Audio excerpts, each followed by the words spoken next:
Will Google Ad Service campaign die? Will agencies lose their job after PMax become more automated?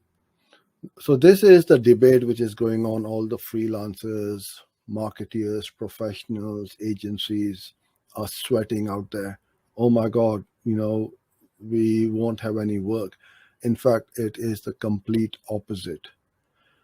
They can automate, they can automate, they can AI as much as they want.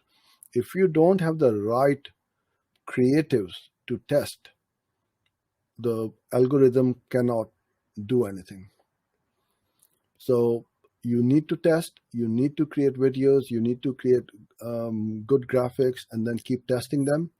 And then you will find that it is starting to work really well. Unfortunately, most people don't do that. They just throw a handful of images and expect miracles, which doesn't happen very often. So PMax is a very interesting campaign. I mean, it is obviously, it's made it very easy, but then we have the flexibility to test a lot of things.